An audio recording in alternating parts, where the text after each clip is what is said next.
નમસ્કાર દર્શક મિત્રો, હું છું રૂપલ મુણીચિયા. સંપૂર્ણ ન્યૂઝમાં આપનું સ્વાગત છે. ડીસા તાલુકાના ડાવસ ગામે દેશની રક્ષા કાજે અગ્નિવીર પરીક્ષા પાસ કરીને આવનાર યુવકનું ગ્રામજનો દ્વારા ભવ્ય સન્માન કરવામાં આવ્યું હતું. ડીજે અને દેશભક્તિના ગીતો સાથે નીકળેલી ભવ્ય શોભાયાત્રાથી સમગ્ર ગામમાં દેશભક્તિનો માહોલ છવાયો હતો. અગ્નિવીરની પરીક્ષા પાસ કરી આવનાર ડીસાના ડાવસ ગામના યુવકની ગામમાં સન્માન યાત્રા નીકળતા દેશભક્તિનો માહોલ છવાયો હતો. દેશની રક્ષા કાજે સૈન્યમાં ભરતી થવા અગ્નિવીરની પરીક્ષા પાસ કરીને આવેલા ડીસા તાલુકાના ડાવસ ગામના યુવકના માનમાં ગામમાં ભવ્ય સન્માન યાત્રા યોજાઈ હતી, જેનાથી સમગ્ર ગામમાં દેશભક્તિનો માહોલ સર્જાયો હતો. હાલના સમયમાં યુવાનોમાં દેશભક્તિ સાથે દેશ સેવા કરવાનો ખૂબ જ ઉત્સાહ જોવા મળી રહ્યો છે.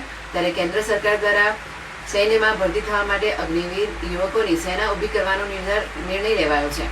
ત્યારે ડીસા તાલુકાના ડાવસ ગામના અલ્પેશ કુમાર જયંતિજી વડગામાં અગ્નિવીરની પરીક્ષા પાસ કરીને આવતા તેના માનમાં ગામમાં ભવ્યાતિ ભવ્ય સામૈયું કરી સન્માન યાત્રા યોજાઈ હતી.